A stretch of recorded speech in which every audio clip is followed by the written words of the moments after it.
For those of you not familiar with KPI, we're a free market think tank founded in 1996, aimed to keep people primarily in Topeka, but also in local government honest with solutions and background information and just the hard data on all of the different things facing Kansas. And for KPI, that primarily means education and tax policy. And that's what we're going to be talking about today. We're going to start off talking about K-12 education. Dave Trabert, the president of Kansas Policy Institute, is going to kick us off here in just a half a second. Dave, as I said, is the president of KPI. Before that, he worked in the news media, managing local affiliates all across the country, including Cake TV here in Wichita. He literally wrote the book about Kansas tax policy, which we'll talk about in his second presentation of the day. He lectures frequently around the state, testifies before the legislature. You've probably seen his writing in the op-ed pages of the Wichita Eagle, amongst other places. Dave Trabert, take it away. Thanks, James. Good morning, everyone. What we're going to talk about here with education is just basically all government facts. A lot of these are facts that you might not get in media or elsewhere, but this isn't about bashing public education. That's the accusation, unfortunately, that happens when you tell just the truth, and because it's not about, a lot of these things aren't right or wrong. How much we should spend, that's not a right or wrong. That's up to citizens, whether achievement is acceptable or not. That's a personal observation, but you need the information up front in order to understand, to be able to make those decisions. So keep that in mind as we go through this. We're going to start with the aspect of education that gets the least attention, and at least in my opinion, is the most important, and that's what we're actually achieving. There's been a lot of talk from the education community about Kansas being among the top 10 states in the nation. Actually, they say we're number 10. They have their own proprietary methodology of arriving at that. Unfortunately, we don't have any top 10 rankings in any form of measuring actual achievement. As you can see here, this is the National Assessment of Educational Progress. Rankings go anywhere from mid-teens to low 30s. And frankly, the rankings are really a diversion, I think, because no one can go apply for a job or to get into college by saying, my district or my state had this ranking. It comes down to what did you actually learn? And when you see, for example, that we might be ranked number 15 for fourth grade low income kids in reading proficiency, that sounds nice. 27% proficient sounds something different. It sends a different message. The same is true of ACT scores, where the rankings are high teens to mid-20s. ACT does not provide the same kind of breakout based on income levels. They only do race. But as you can see, the rankings are not as high as you might be led to believe.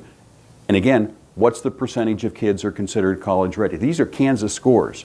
The last year, the 2018 tests haven't been released yet, but only 35% of white students who took the test were considered college ready in English, reading, math, and science. That's like having a 50% chance or better of getting a B, or a 75% chance of getting a C on an entry-level course. And these things haven't changed much over the years. In fact, the composite, the average score in Kansas is exactly what it was 20 years ago. These are the state assessment scores. Every state has its own assessment they design. These are the results from the 2017. The 2018 won't be out until probably November. And so we just picked one here, 10th grade, percentage of students on track to be college and career ready in math. Statewide average for low incomes for 10th graders is 11% of the kids are on track. 34% of the ones who are not considered low income. The reason there's a breakout in income is there's a large body of research that says students coming in from a poverty background are much more likely to have not quite as much preparedness like in kindergarten. And there are very large achievement gaps. Not that those kids can't learn, it's just that's the tendency. And so we provide the information. And then you can see how some of the local districts compare. Wichita, for example, 8% of the 10th graders on track who are low income, and 29% of those who are not low income are considered on track for college and career. A lot of states have started putting labels on, like you see here, this is the Kansas categories, level 1 through 4. You might think level 1 is the top, in Kansas is actually the bottom. In the past, there have been labels like approaching standards. What's that mean? And that's why a lot of states have gone to a grading methodology that everybody understands, A, B, C, D, and F. They translate the achievement into relatable labels. Kansas is not one of those states. There's about 20 states that have done variations on this across the country. Since the legislature in Kansas hadn't been willing to even discuss this over the years, Kansas Policy Institute did our own A through F grading. We just released it this year. And we did it by just translating using, we're not saying these are the right definitions, but these are the Department of Education definitions. So for example, level 1 is below grade level. Well, so we gave that an F. Excellent understanding, on track for college and career, we gave that an A. Effective understanding, but still on track, we gave a B. And then because there's 4 levels but 5 grades, we split level 2 so that the top half, which is just basic understanding but needs more training, we gave that a C. And basic understanding needs more training, the bottom half is a D. So, and of course, you can see all this there's the link on our website to go see it. This is the grade distribution for the 2017 grades. Grades 3 through 8 are tested, and the 10th grade. And we broke this out because this is very representative of how things turn out across the country. Kansas is not unique in this nature. If you look at grades 3 through 8, you see what is kind of a very predictable bell curve. The largest group, 61%, get a C. And then there's about the same percentage getting Bs as there are Ds, and As as Fs. But look at 10th grade, where we have 40% getting a C, 51% getting a D, and 5% getting an F. No A's. This says we need to do something different, a lot of things different, because these kids they're not keeping up as the material gets progressively more difficult. Nick's going to talk about workforce development. Kids not being ready to go to the workforce, not being ready to go to college. Why do we have such high levels of kids signing up for remedial training in college or not going or dropping out?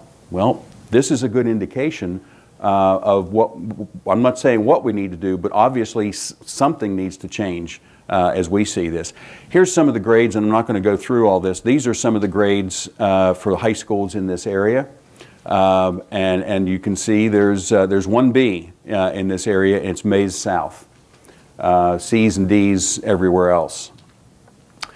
Now, let's switch over to a discussion of whether there is any correlation or, more importantly, causation between spending and achievement. There are some people in the education community in Kansas and elsewhere in the country who believe there is. Unfortunately, there is absolutely no evidence that says spending more money caused this state or this district's achievement to change. Money matters, of course. You can't run, you need to have a certain amount of money, but most researchers look at this and they say even where they believe there might be some correlation, it still comes down to how you spend the money. And this is what's demonstrated here. This is looking back over almost the last 20 years. In 1998, this is on the National Assessment of Education Progress, we had about 35% of kids considered proficient in reading. 20 years later, we have 37% of kids considered proficient. And yet you can see what's happened to the spending. The orange line is what per pupil spending would be if it had been increased for inflation, from roughly $7,000 to $10,000 per pupil. The green line shows that it went from $7,000 to over $13,000. So we've had very large real inflation-adjusted increases, and yet achievement hasn't changed. If we did this with ACT, as I said, exact same score as over the last, as 20 years ago. So where does the money come from? How much comes from state versus local versus federal sources? Kansas has the 6th highest percentage of money coming from state sources at 65%. National average is 47%. And what that means is we're taking then a lot lower percentage is provided by local sources. The local source is primarily the local option budget. There's some other things that go in there, but that's the head and shoulders driver of the local option. Any bond issues would be considered part of local in all 50 states. We get about the same percentage as the national average on federal source. Here's a picture of where per pupil funding has been since 1990, which is as far back as the Department of Education has data. And on the bottom is the state piece, and then federal, and then local. And you can see that the state piece is the one that has grown much more than anything else. The other two have, in terms of a percentage of funding, have been relatively stable. Or I'm sorry, this is not percentage, this is actual per pupil.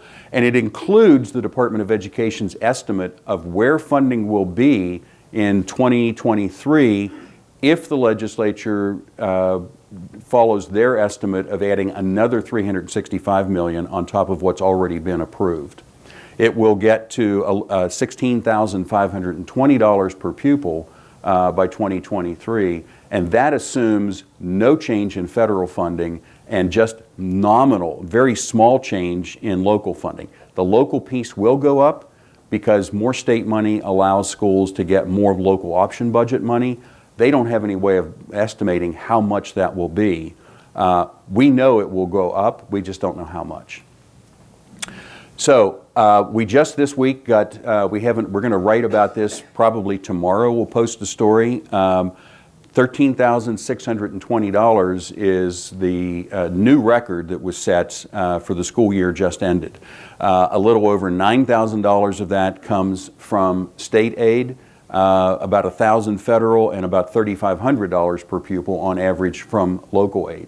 That $9,000 is important because a lot of people think, in fact, when we do our polling, the number one response when we get is how much do you think schools get from state sources? It's less than $4,000. And that's because that's what a lot of people in the education community and media say. They're only talking about the base state aid when in fact there is a lot more money that the state provides on top of base state aid. And it's the reason they say, well, we talk about base state aid because that's all the money we get to educate kind of the regular kids. Yeah, we get more money for special ed and so forth, but we can't use it for those purposes.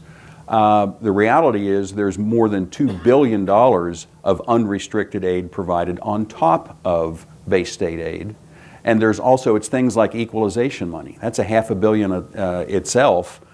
They can do that with whatever they want. There's a lot of other money that's completely unrestricted. And then there's money that is in categories that has some restrictions, like capital outlay. Some of that money can be used for operating costs. At-risk funding. It sounds like it's only supposed to be used for low-income kids, but by law, they're allowed to use it for other things, including just go hire more teachers, pay teachers more. They can use it for that, and they do. So there's a lot more on top of that. K-12 spending is not just under the control of the legislature. All the legislature really does is say, here's how much. Local school boards make all the decisions on how that money gets spent. They decide whether to hire more teachers or managers. They decide how much to pay everybody. They decide whether we're going to buy more supplies or AstroTurf, whatever. They make all those decisions. So when there's a complaint about teachers aren't paid enough, the legislature isn't the one to complain to. And we'll show you some data on that to just drive that point home. Each district is supposed to have this information on their website. Most do. Some of the basic data we've provided, there's actually a state law that requires it. Some districts don't, they're still being coached into how to do that. It's been a few years, but you should be able to find that. This is how the money was spent in 2017. We know how much in total was spent, but we don't have these kind of breakouts yet. That's probably still a month or more away. How much of the money went to instruction, how much went to administration, and so forth. This is the 2017 allocation, the per pupil amount on the left, and the percentage of the total budget on the right. Let's just focus on the percentage right now. About 53% of total spending went to instruction, and that's defined as direct interaction between students and teachers. A few years ago, well, 2005, when the last big court-ordered funding increase went in place, the legislature passed a policy. not a binding law, but a policy saying we'd like to see districts get to 65% in the classroom on instruction. It was at about 54% in 2005. Now it's at 53%. That actually went down because they decide where to spend the money. So moving to some actual examples in local areas, again, you can see the 2017 spending and the amount allocated to instruction for some of the districts in the area. And then we added on the 2018 spending. The allocation to instruction will probably be very similar. It tends to not change much. But you can see, for example, in Wichita, per pupil spending went from a little over $13,000 to $13,700 last year. There were some cases, Mays didn't go up very much. And there's a lot of reasons why some districts would have more increases than others. I'm not going to dig into that. We got a little bit later start, but you can see how much we're spending there. Now, some false claims that have been bandied about. There are some people who say, well, spending looks like it's setting a record, but that's deceptive because there have been a lot of accounting practices changed. Not according to the Department of Education. Dale Dennis, the Deputy Commissioner of Finance, has confirmed in writing, no, there hasn't been any accounting changes since 2005 that impacted total spending. For example, and one of the reasons a lot of our analysis on per pupil goes to 2005 is because that's the first year that the state started including the CAPERS pension payments in the district and the state totals. We can adjust for prior years, and we always do, but the individual district level, we go back to 2005. Some people will tell you, including some state school board members, and they're cute about it, they'll say, recently that this was done. Well, recently isn't, 13 years ago, is that recent? The implication is it would just happen the last couple of years. That's not the case. There have been allegations about special ed funding. That's always been included. Another allegation dealt with the property tax. Well, the 20 mills of property tax, it's state mandated for every district. Legislators didn't know that it was being recorded as local revenue since its inception. When that was discovered, they changed it in 2015 so that now it is counted as state aid rather than local aid, but that doesn't change the total.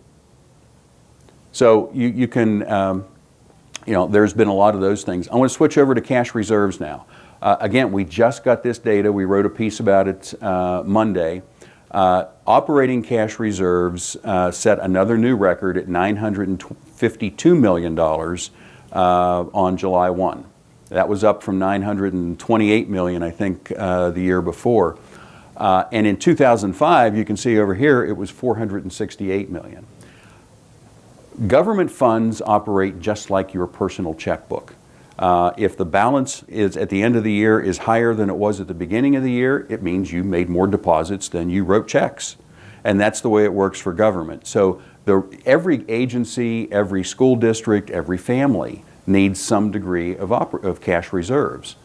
But in 2005, when they had $468 million, there's no record, and we ask every year, does any legislator on these committees remember school districts coming in and saying, we don't have enough money in the bank in 2005 or 6 or 7 or 8 or 9?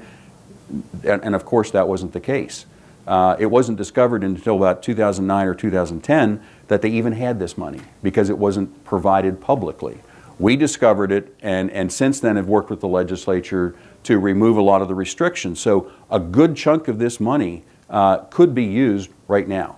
But what this really shows is that about $400 million of state and local tax dollars that were provided to educate students have instead been used to increase bank balances.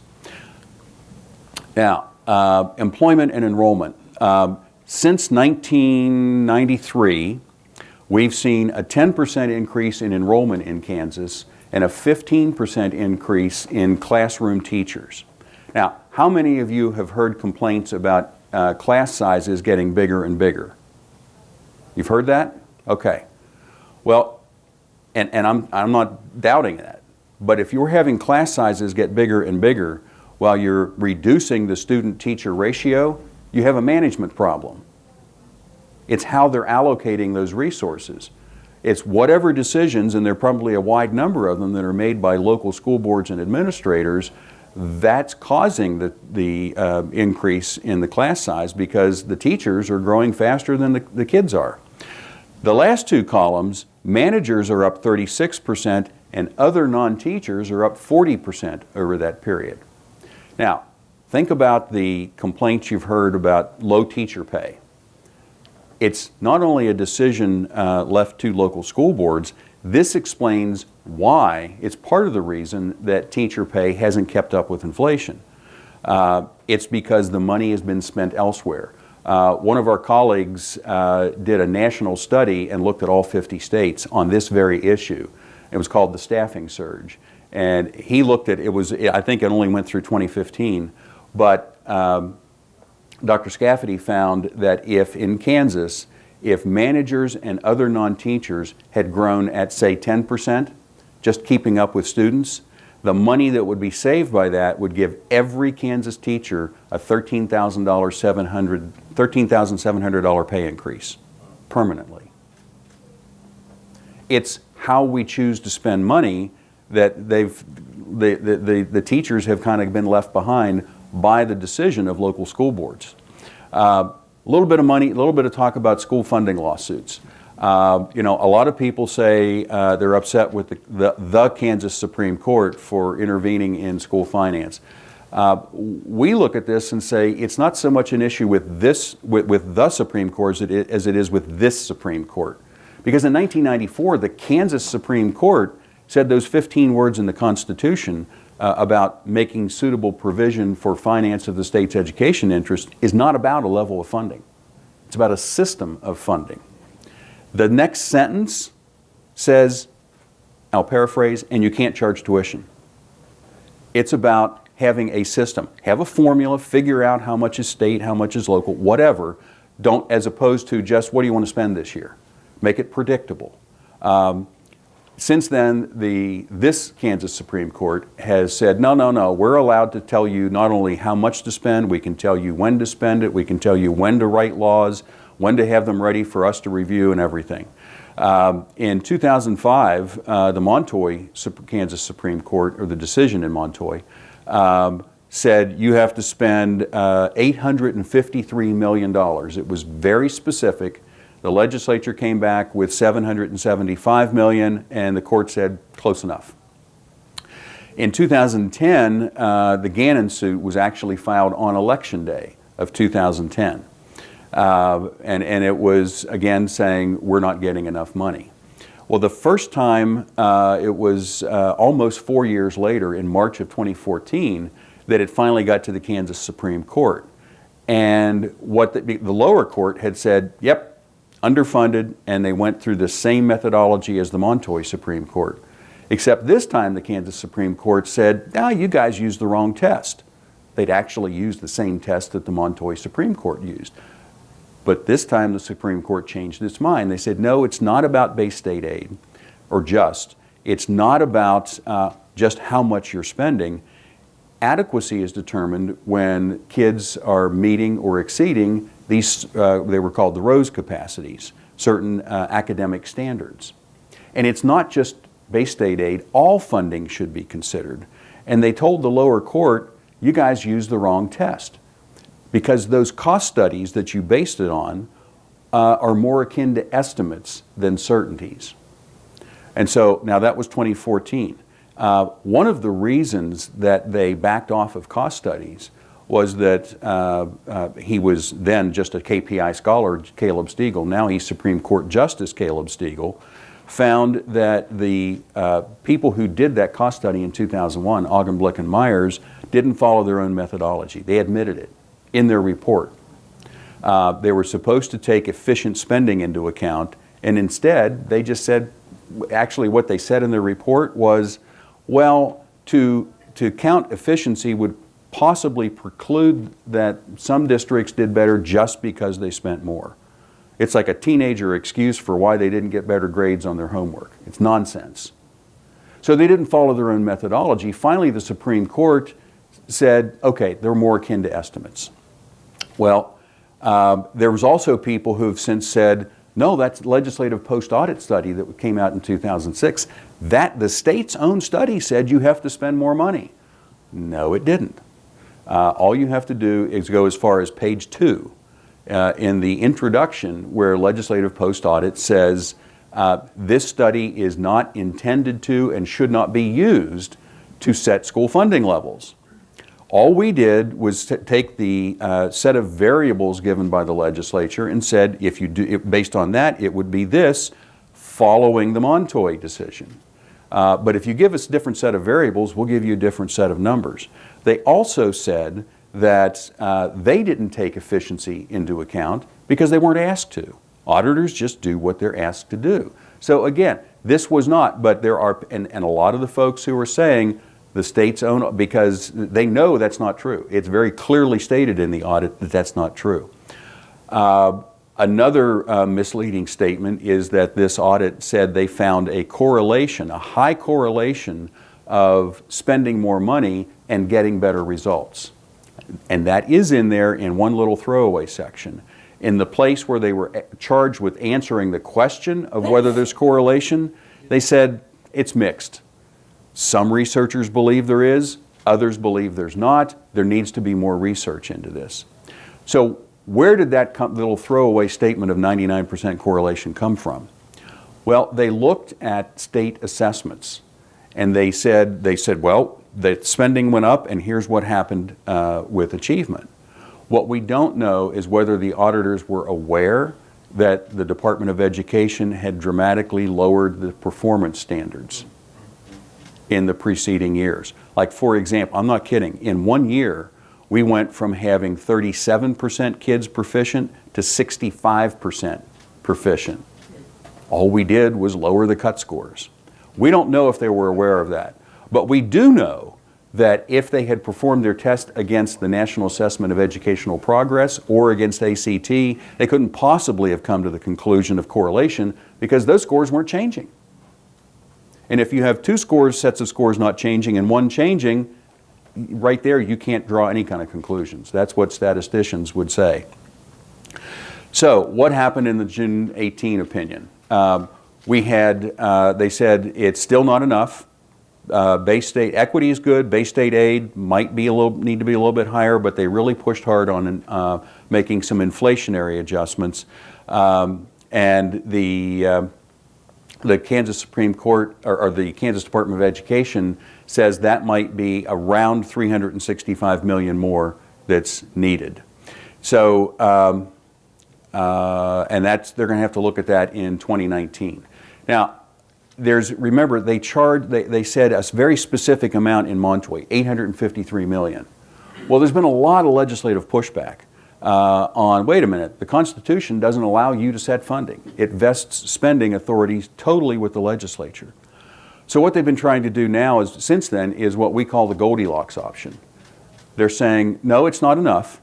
You have to spend more. No, it's not enough. You have to spend more. Though we're not telling you how much to spend. We want to pretend that we're not telling you how to spend money. They pretty clearly are. The cost study that they looked at, the new one that the legislature did, they came out and famously said you might need to spend up to $2 billion more. Well, we hired our own academic scholar to look at this and do a scholarly review of their reports. One of the things they came back with, and it's very famously called cost functions should not be used to make school funding decisions. One of the things they pointed out is these things are supposed to determine the minimum cost. The Supreme Court says the legislature's obligation is to meet the minimums. Well, in order to understand what the minimum would be, you need to know what the minimum price points are. Like, what's the least you have to pay to hire a teacher? What's the least you have to pay to buy textbooks? Researchers don't have access to that information. So it's impossible to come up with numbers. They're also supposed to have very rigid methodology. Here's a quote from a 2011 study that says you have to have very appropriate modeling estimation strategies. You have to check carefully for robustness and reliability.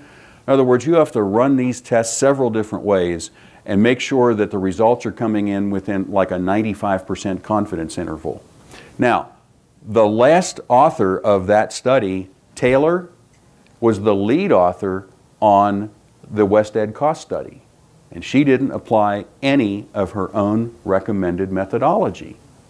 That's what Dr. Scafferty discovered. Now, that's why you have reviews of these things. And she didn't perform any of those. And yet, they're talking about like this is gospel. That study also said Kansas schools are very efficient.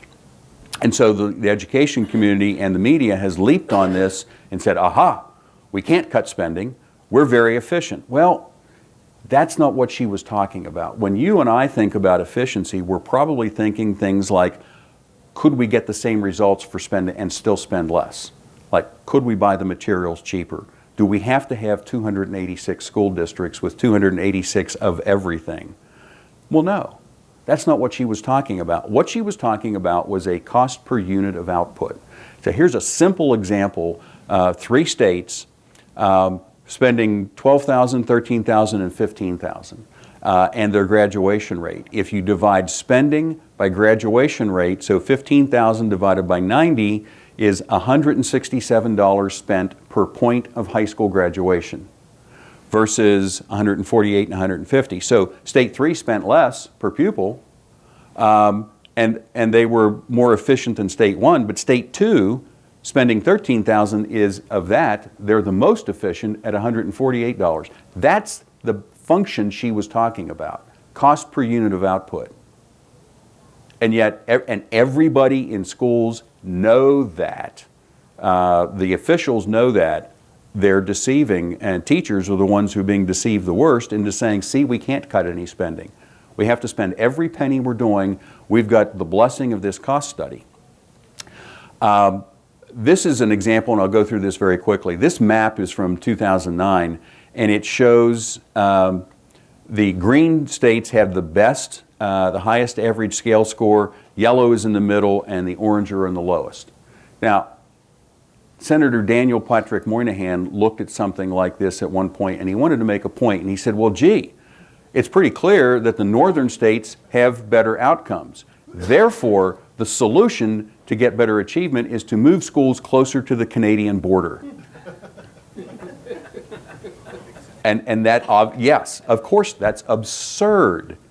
But that's what's called a bivariate analysis. We're going to look at 2 variables. What are they spending? What are they achieving? And we're going to say that, they're obviously one causes the other. Well, that's nonsense. And that's why social scientists don't put much stock in these bivariate analysis of whether spending actually causes achievement. Here's another example.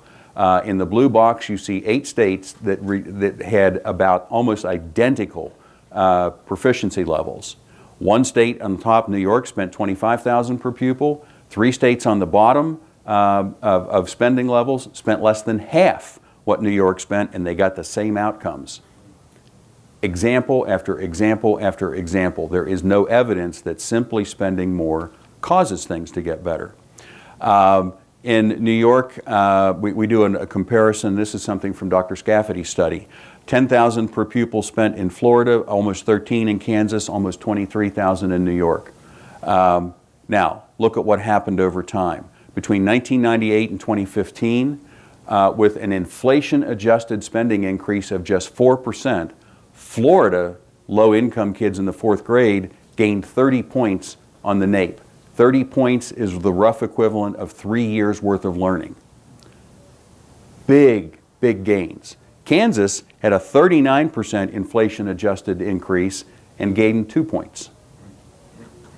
And keep in mind, they were at the same time spending about $3,000 per pupil less. And their funding, from the previous slide, had been going down. This is yet another example of the disconnect between spending and achievement. This is just showing the actual results, and I'm not going to go through that. The point is that in 1998, Kansas beat Florida on 6 of the 8 comparisons. There was 1 tie and 1 loss. In 2015, Kansas lost to Florida on 6 of the 8. One of the comparisons entitlement. It's a complete reversal. We haven't, Florida just hasn't spent less and achieved more. They've passed Kansas on almost all of them. A little bit of polling data. We tested twice now. We've tested the public appetite for changing the Constitution. 58% say change it in one degree or another. Just 24% say we want it to stay the same and have judges make that decision. We asked whether voters want schools to be held accountable. There is absolutely no accountability in state law that says if you don't get a better achievement, there's a consequence. There's just windows. There's what government calls accountability is you might have to write a report. You might have to go before an education committee and explain yourself. And that just leads to a lot of head nodding. Nothing changes. What's interesting about, well, what that was showing was, and that was a really, I'm going to go back to that, that was a really controversial accountability method. If you're in level 1, below grade level, should those kids be allowed to leave and take their funding to another school? 44% of voters say yes, only 29% say no. And this is what happens. The more that citizens understand what we're actually achieving, the more likely they are to demand. It's like we can't keep doing the same thing over and over again and expecting a different result. We have to do something different. So voter opinions are really heavily skewed based on what they perceive to be the truth. So for example, of the people who said let the court set funding, only 7% of the people thought students are getting more than $10,000 per pupil. The rest of them either think it's below $10,000 or they don't know. And so think about it. If you've been told, well, we only get $4,000 per pupil, well, then I guess we do need to spend more. And if I need to pay taxes, okay, I'm willing to do that. But people who actually are more informed on it have a completely different opinion. And with that, I'll be happy to stand for a few questions. Thank you. Thank you for your time. Where does Kansas stand as far as a ranking in the amount that we pay versus other states? Are we in the middle somewhere? Spending? In spending, Yeah, per it's about in the people. middle. About in the middle? Yeah. Okay. And what is our last year's current average teacher salary? Let's see. That was in the high 40s, I believe. Yeah, like 48,000. Yeah, but that average is really kind of deceptive because the range will go from like the mid 30s to 6 figures. There's not many at 6 figures, but there are some, and they tend to be the ones that teach because teachers are paid largely on how long they've been a teacher, and so like phys ed teachers tend to be some of the highest paid in the state. Yeah, is there a comparison between parochial schools and public schools? Yeah. We've done a lot of research on that, and because all the parochial schools take the same state assessment. And what you can see is that the low-income kids in parochial schools do much better than the low-income kids in private schools. I mean, like head and shoulders better. Or public schools. Privates do better than public. Thank you. We may talk about this a little later, I think, but this one question here, voters support constitutional amendment to prevent courts from setting funding. Isn't that already a law? Well, yes. In fact, the 1994 Supreme Court thinks that was the law. The challenge is that as long as now that this court has interpreted it as being able to set funding, then that's the way things are going to go forward. And so until that changes, and not that you could change something and the court could still try to ignore it, but until you change it, we're just going to continue to have these cycles. I mean, I guarantee you, if we don't change the Constitution, and even if they give them the next $365 million, it's only a matter of time before the next suit is filed because they didn't base that money off that cost study that said you might need to spend $2 billion more. That's the ticking time bomb. That's going to keep coming. So we do need to change the Constitution, if for no other reason than to give schools second thoughts about do we have an incentive to sue Because if the court really can't set funding, what do we have to gain? Thank you, and I think you're being generous thinking Gannon will ever end, even if we do add for inflation, because they just want that power. But anyway, okay, sorry. My question, real quick, the school cash reserves, is there a sort of amount that is a standard that, because I've heard the excuse that, well, we have to have this much in our reserve. So is there like a month, we need 1 month cushion, we need a percentage. Is there an amount that is acceptable? Sure. No, there is no standard. That's a subjective matter of opinion, but I'll give you some examples. The state is supposed to have 7.5% ending balance. Schools at the end of the 2017 year average was a little over 19%. Interestingly, dozens of schools annually operate with less than 10% in reserves. It can be done. What that number should be, there was an Alvarez-Marcel study recommended 15%. 15. If we rolled it back to 15%, that would free up about $250 million. One time, but frees up a lot of money. Mine is, along with the cash reserves, two things. Can you tell me the validity of the argument from the school standpoint that, one, we need that money because the state is often late in giving us our money. Two, we operate under 3 different fiscal calendars. We have fiscal year, school year, and calendar year. I've heard those excuses used for why they need to keep that much in cash reserves. Can you address those, please? Yeah. Those kind of excuses remind me of when my boys came home with bad report cards and had all kinds of excuses, like the teacher doesn't like me, they're not fair. It's all nonsense. There was a time when the state was late with payments during the recession.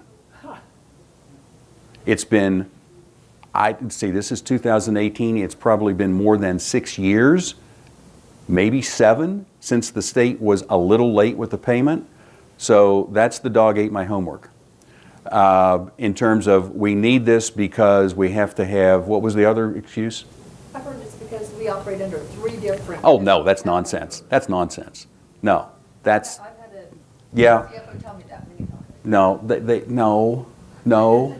It's cash. And again, the proof there is that every school district operates the same. Even if there were 12 calendars, they all operate the same. So if we can have dozens operate with less than 10%, why can't you? They've figured out, it's cash management. That's all it is. And in terms of, we have to have a certain amount available, that goes back to, well, in 2005, when you had a total of $468 million and the average was about 11%, did you complain that that wasn't enough? Because they're not bashful about complaining. Did you complain when you had $500 million, $600 million, $700 million? No. The difference now is the public is aware that they have the money. School boards didn't even know that they had the money back in those days. And so they have to explain it away. You could move that money, you could spend it down. But if you do, that kind of undermines the case that you don't have enough money. Dave, on the second page of your presentation, there are several slides entitled K-12 funding. The first of those slides talks about 65% of K-12 funding is provided by state sources. Is that including or excluding the capital and bond costs? Because sometimes they're included in these numbers and sometimes they aren't. That's including, and that's a 50-state comparison. That's from the U.S. Census data. So if it's provided by the state, and there is capital outlay, some of it's provided by the state, some of it is provided local. The portion that comes from the state, whether it's capital outlay equalization or it's bond and interest equalization, that's included in state. Is there any indication why some schools do better than others? Is this an administration thing, or is there any indication? That's a great question. There's nothing that you could say this is it, because that's all subjective. And so I'd say that there's certainly some schools that do better than others. There's a tremendous number of factors that go into it.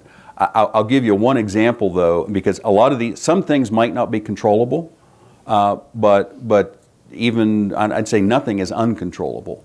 Remember we did the A through F grading, talked about that. There are 5 high schools in Kansas City, Kansas.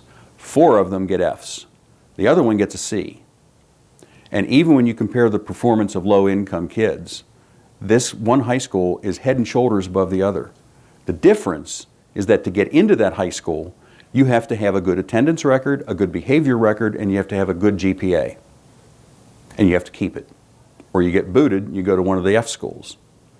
I mean, just changing, that might even have something to do with workforce development that we're getting. You know, I mean, employers are talking about, Nichols say about, we need people who know to show up to work.